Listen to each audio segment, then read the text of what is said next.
Hello everyone.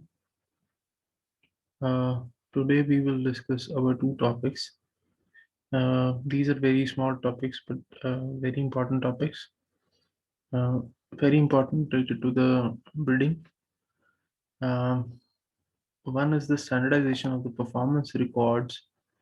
In this, we mainly just talk about the dairy animals, and other topic is computation of selection differential, generation interval, and genetic gain. Okay. I think these both topics you had covered in your theory portion also.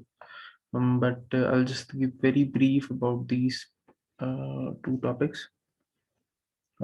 About the standardization of performance records, as we had already discussed about the economic characters of the dairy cattle. So these economic characters like milk yield, lactation length, fat percentage, etc., they are influenced not only by the genetic factors only.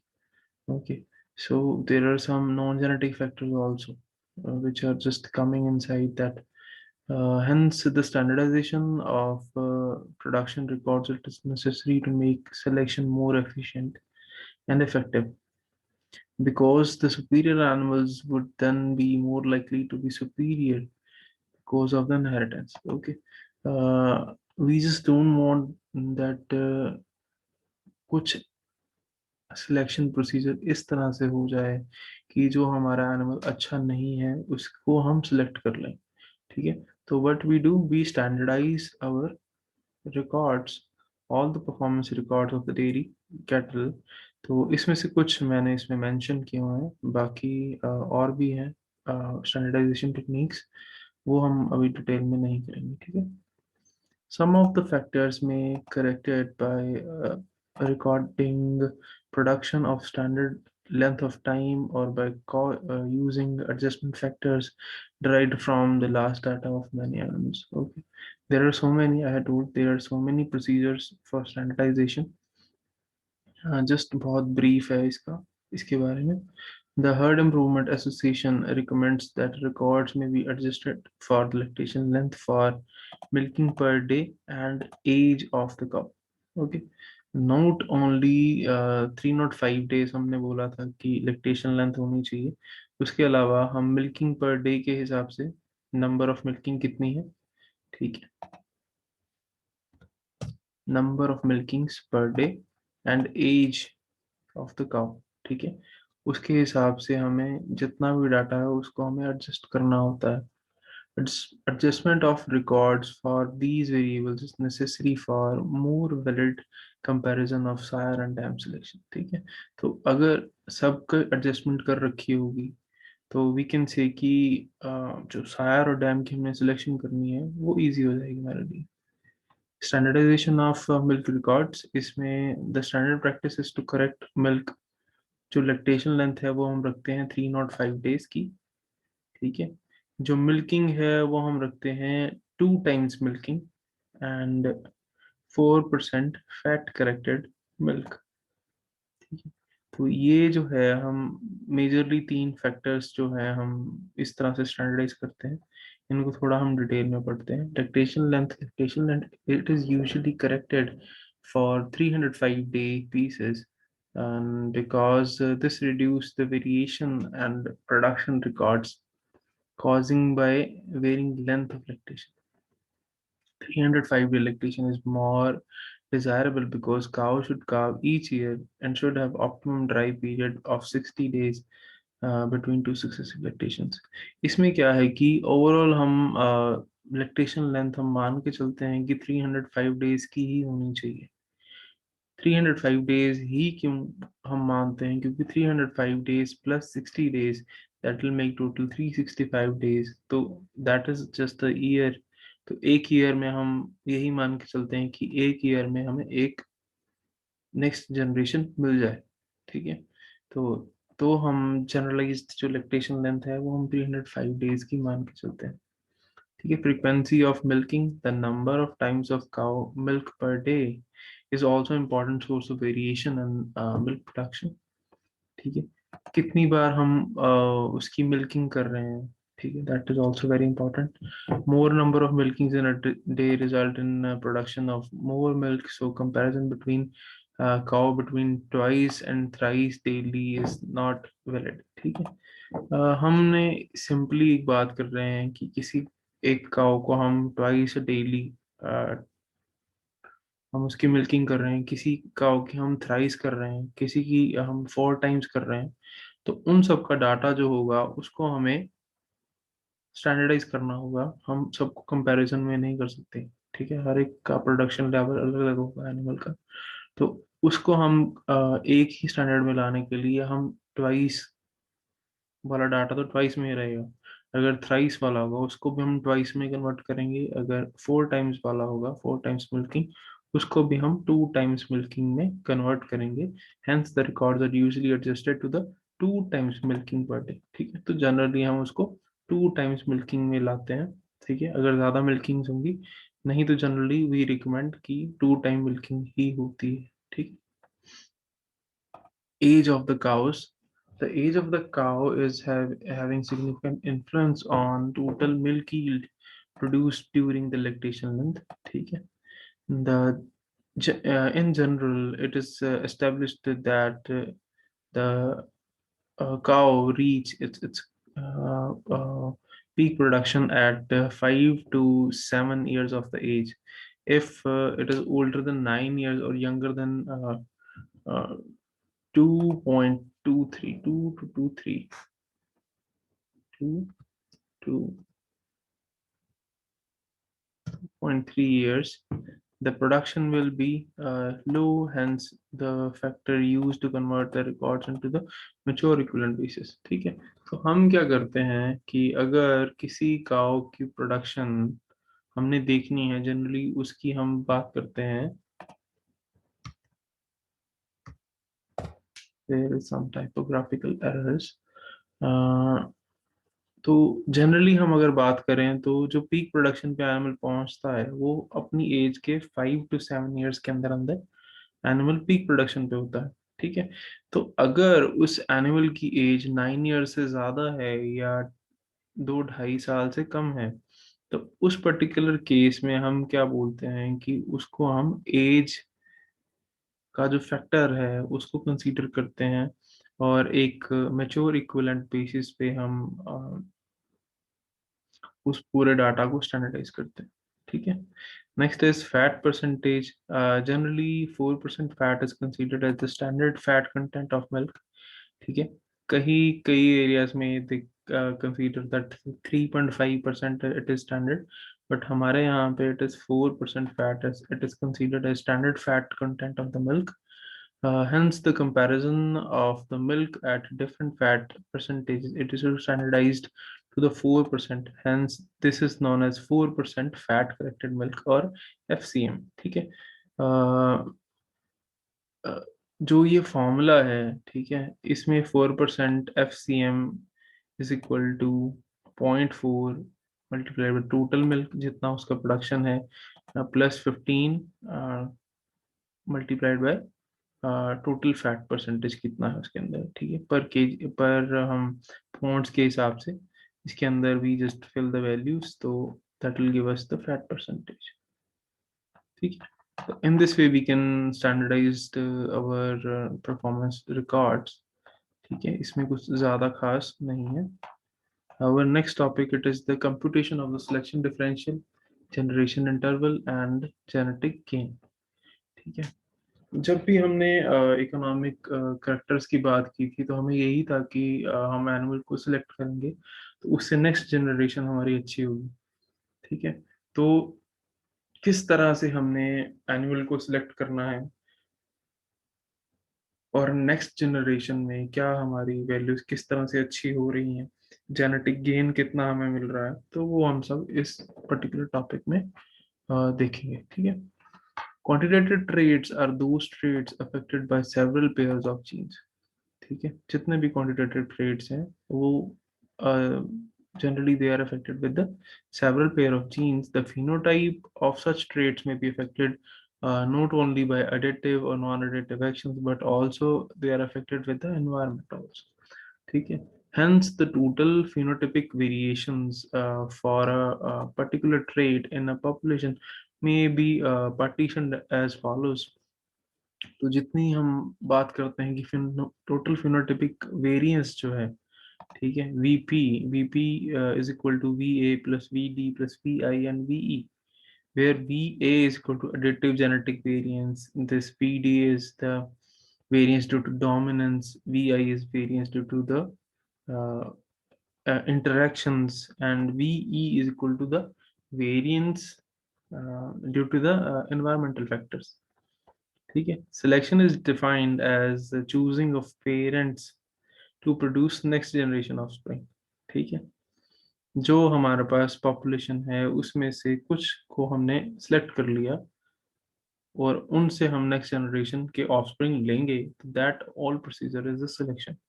The amount of genetic gain progress made in one generation of selection for quantitative traits depend upon the selection differential and heritability of the trait for which selection is made. ठीक है. Thus, delta G is equal to H square into S, ठीक है, where H square is the heritability of the trait and S is the selection differential. ठीक है जी. Selection differential अब क्या होता है? ठीक है, selection differential, it is the mean phenotypic value of individual selected as parents expressed as deviation from the population that is from the mean phenotypic value, that is MPV, of all the individual in the parental generation before selection was made. ठीक है, बहुत ही simple words में अगर हम बात करें तो selection differential क्या है? It is the difference of mean phenotypic value of the selected individuals over the mean phenotypic value of the base population. ठीक है, तुम्हारी पॉपुलेशन है उसमें से हमने कुछ इंडिविजुअल को सिलेक्ट किया. ठीक है, एक क्लास है उसमें से मैंने बात की कि 80% से अबव जिसके मार्क्स हैं उनको हम सिलेक्ट करेंगे फॉर सम क्विज पर्पस. ठीक है, तो वो जो 80% से अबव वाले हैं they all are the selected individuals, और जो उसके बिलो हैं दैट इज द बेस. ठीक है, that is the rejected population. ठीक है, तो ओवरऑल सबको मिला के that is the base population. तो हमारी एक रहती है कि क्लास की एवरेज कितनी है. ठीक है, ओवरऑल क्लास की एवरेज कितनी है. और सेकंड क्या रहती है कि ओवरऑल सिलेक्टेड इंडिविजुअल जो हैं हमारे 80% से अबव जिनके मार्क्स हैं उनकी एवरेज कितनी है क्लास के अंदर. ठीक है, तो जो सिलेक्टेड एवरेज होगी वो हो गए तुम्हारे सिलेक्टेड इंडिविजुअल्स, और जो ओवरऑल क्लास की एवरेज है that is the mean average of the base population. ठीक है, तो in this way we just select the individuals और उसमें से we calculate the selection differential. Selection differential can also be estimated based on intensity of selection and the phenotypic standard deviation. ठीक है, जो S है सिलेक्शन डिफरेंशियल उसका दूसरा formula है S is equal to I sigma P. ठीक है, S is equal to I sigma P where I is the intensity of selection and sigma P is the phenotypic standard deviation. तो overall जो तुम्हारा ये delta G का formula था, delta G per generation, it is equal to H square into S. Now it is H square, S को हम replace कर देंगे आई सिग्मा पी से, तो एच स्केयर आई सिग्मा पी.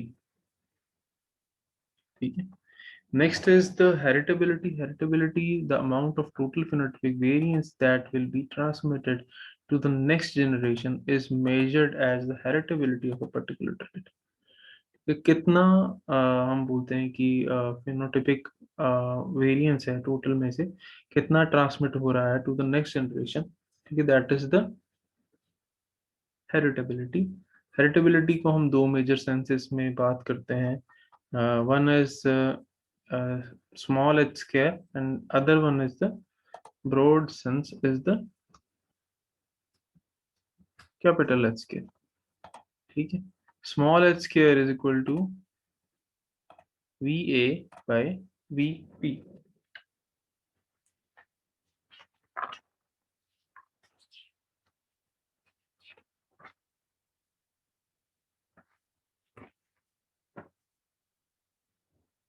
ठीक है, VA by VP is the narrow sense। Narrow sense क्यों बोला हमने? क्योंकि इसमें सिर्फ अभी हम जेनेटिक वेरिएंस की बात कर रहे हैं, जेनेटिक एडिटिव जेनेटिक वेरिएंस की बात कर रहे हैं, ठीक है। अगर हम ब्रॉड सेंस की बात करते हैं तो उसके अंदर हम फुल जेनेटिक वेरिएंस की बात करते हैं, ठीक है। तो जो तुम्हारी हेरिटेबिलिटी नैरो सेंस है, that is H square, that is equal to VA by VP। ये VA क्या है?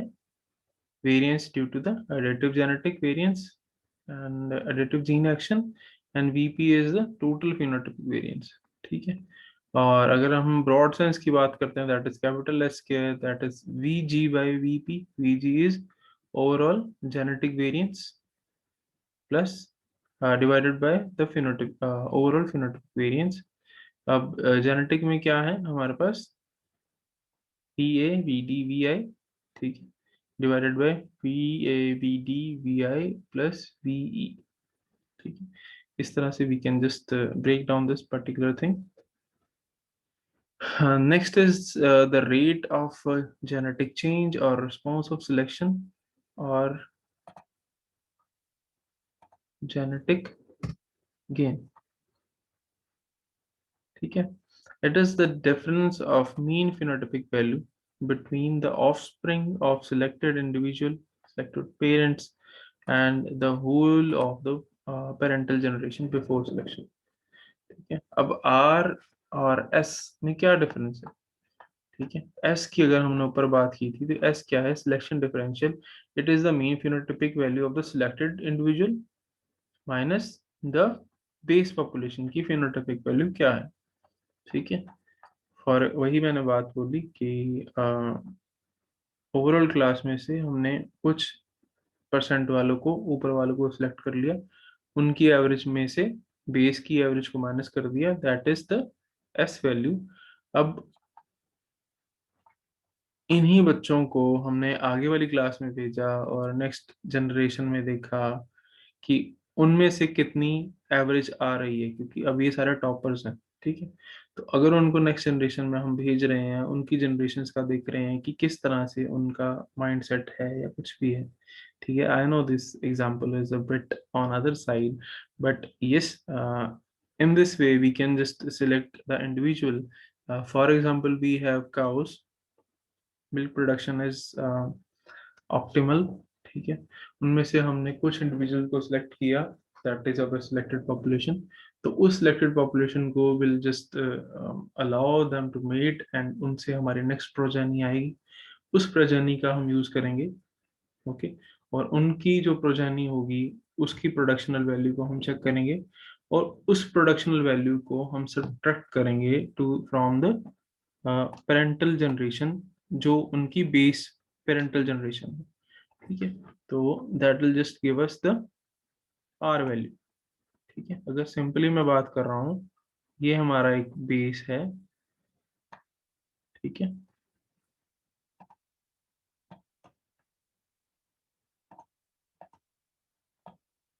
एक बेस पॉपुलेशन है, उसमें से हमने कुछ ये इंडिविजुअल सेलेक्ट कर लिए, ठीक है।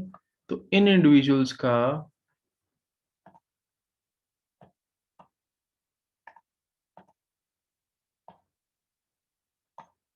ठीक है, इन इंडिविजुअल्स को हम आगे फर्दर अलाउ करेंगे और उनसे हमें नेक्स्ट प्रोजेनी मिलेगी, ठीक है। तो जो हमारी पॉपुलेशन रहेगी बेस, इसको हम बोलेंगे बेस पॉपुलेशन की एवरेज। जो हमारी सिलेक्टेड रहेगी, that will be the P bar selected. और जो हमारी प्रोजेनी रहेगी, that will be the P progeny, बोल सकते हैं इसको, या इसको हम बोल सकते हैं P1, ठीक है। P1 इज फर्स्ट प्रोजेनी, ठीक है। तो जो हमारा S की वैल्यू रहेगी, S that is equal to PS,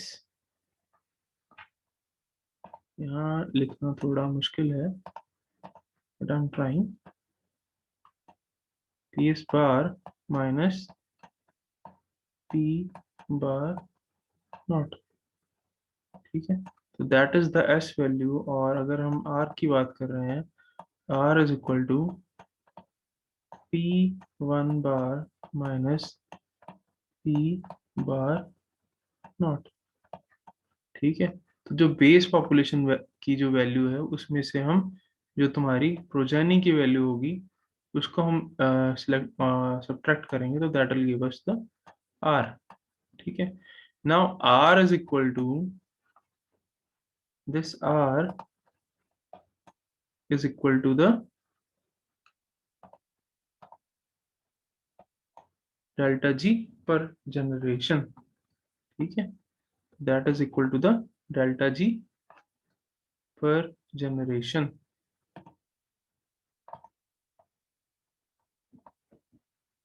Now next is the generation interval. Generation interval क्या है? It is the time period between two successive generations with respect to the same stage of life cycle. Okay. It is defined as the average age of the parents when the offsprings are born. The generation interval varies greatly with the different species and with the particular breeding plans.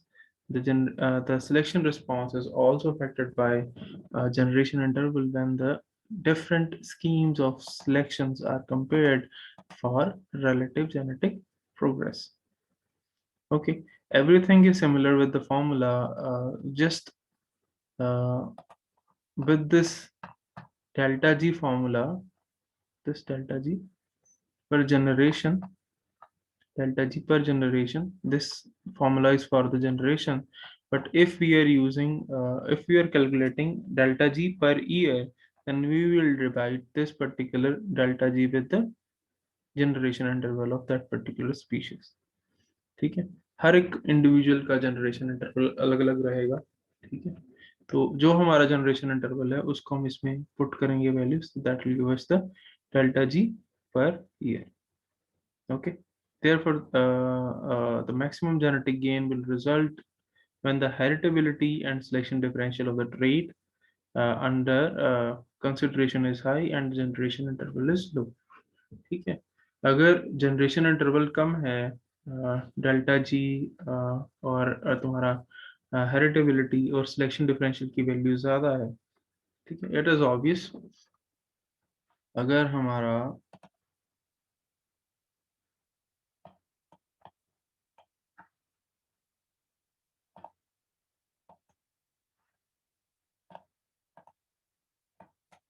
ठीक है H square it is equal to not H square, H square into S by generation interval.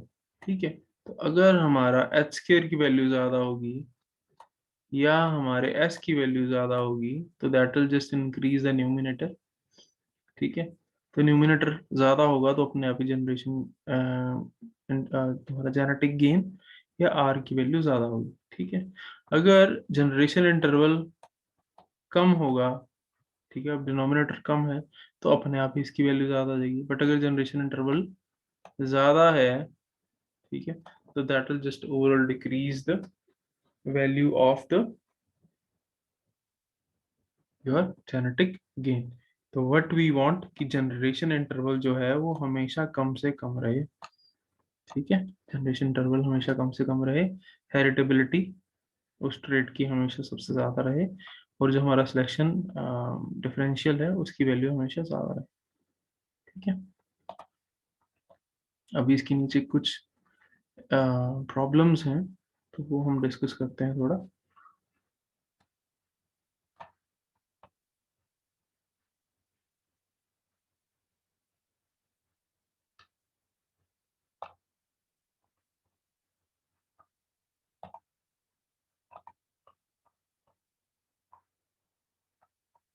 Okay, example one, from a non-inbred flock of the broiler chicken, body weight is recorded. Here top 40% of the animals were selected as the parents. The average body weight of the next generation progeny was estimated as 708.13 grams. If the heritability of the trait is 0.38, the selection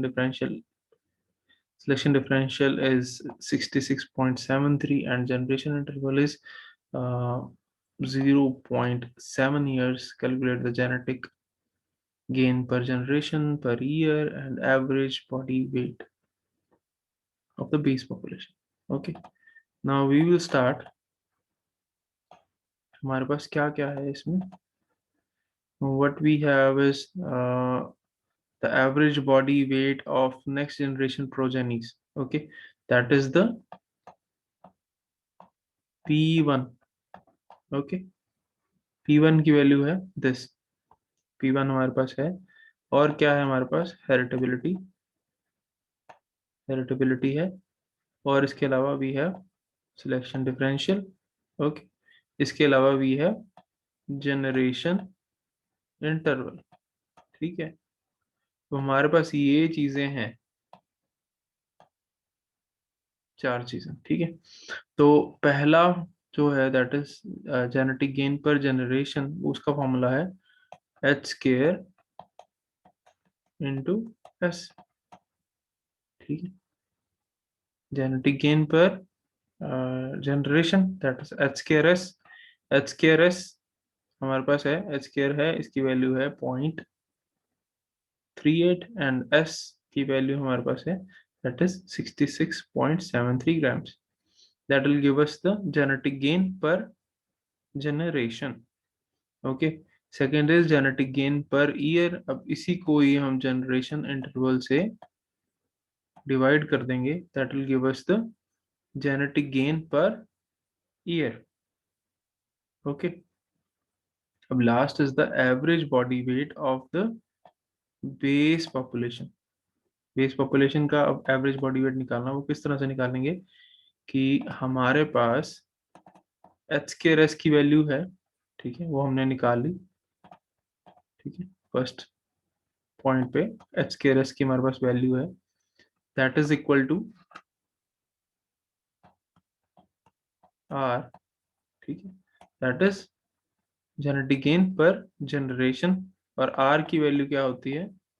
are is equal to P bar 1 minus P O. ठीक है, अब are की value हमारे पास यहाँ से आ गई. P bar 1 की value हमारे पास फर्स्ट जनरेशन की यहाँ पे है और इससे हम बेस की वैल्यू निकाल लेंगे. ठीक है, दैट इज वेरी इजी. आप लोग ट्राई करेंगे तो you will have the idea of that.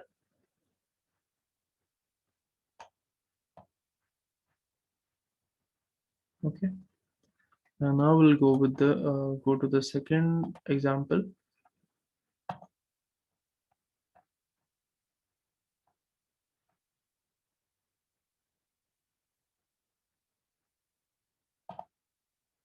Okay, if the heritability of the milk production in cattle population is 0.4, now we have heritability.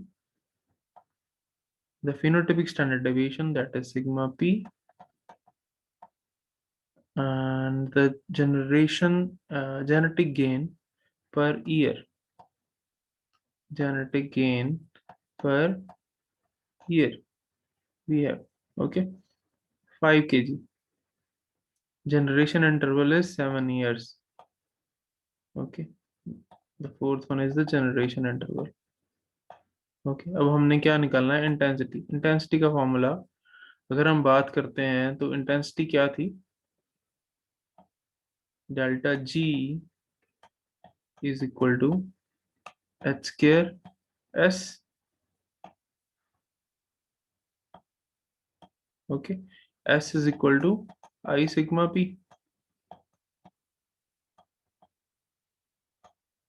ठीक है, अब आई की वैल्यू हमने इसमें से निकालनी है तो delta ji,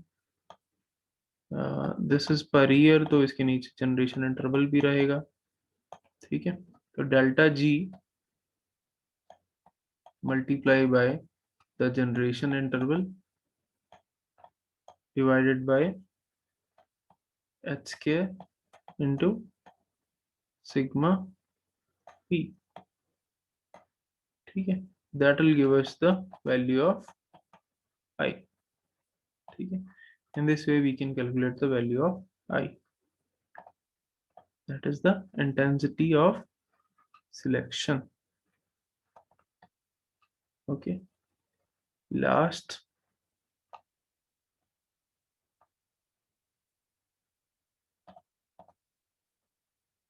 the data was collected for on the 12 months body weight of 25 Mulberry goats, and the value is given below. From this population 40% of the animals were selected and produced the next generation, ठीक है. Total हमारे पास animals हैं 25, ठीक है. 25 का हमने 40% select करना है, तो वो कितना होगा, 1% इज 25/100, ठीक है. 100% इज 25, 1% इज 25/100, और हमें चाहिए 40%, तो that is 25/100 into 40. Okay, that will give us the number of animals which we had selected, ठीक है. तो अभी तुम्हारे पास ये नंबर्स हैं, इनमें से टॉप हमें जितने चाहिए कितने होंगे, ठीक है, 4 एंड 10, टोटल 10 एनिमल्स हैं जो हमें सिलेक्ट करने हैं इसके अंदर से, ठीक है. टोटल कितने सिलेक्ट करने हैं, 10 एनिमल्स. तो इन 10 को हम किस तरह से सिलेक्ट करेंगे, ये जो तुम्हारे पास वैल्यूज हैं, ठीक है, इनमें से जैसे 31 है, ठीक है, 31 है, 29 है, 28 है, 28 है, 29 है, 29 है, 30 है, ठीक है. तो इस तरह से जो हाई वैल्यूज हैं उनको हम सिलेक्ट करेंगे, उनमें से टॉप 10 निकालेंगे, ठीक है. जो टॉप 10 होंगे उन टॉप 10 की हम निकालेंगे एवरेज, ठीक है. तो that will give us the P selected, ठीक है, जो हमारा टॉप 10 है उनकी एवरेज. एक है पूरे 25 की average, that will give us the P O, ठीक है. पीओ हम इससे निकाल लेंगे. इसके अलावा हमें और क्या क्या दिया हुआ है, हेरिटेबिलिटी दी हुई है, एच स्क्वायर की वैल्यू हमारे पास है 0.35 and generation interval is 3 years generation interval, ठीक है. P S minus PO will give us the value of S, S S selection differential, ठीक है. तो एस आ गया, हम उससे हमारा डेल्टा जी की वैल्यू आ जाएगी, that is H square S, ठीक है. एच स्क्वायर एस को हम further delta G per year निकालने के लिए, ठीक है, हम इसी को ही आगे further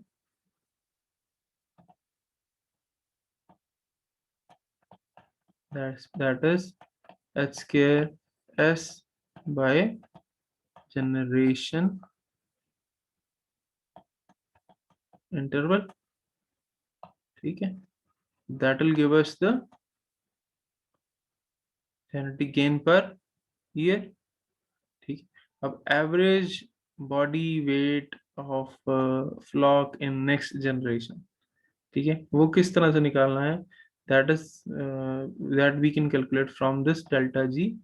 delta G is equal to R, ठीक है.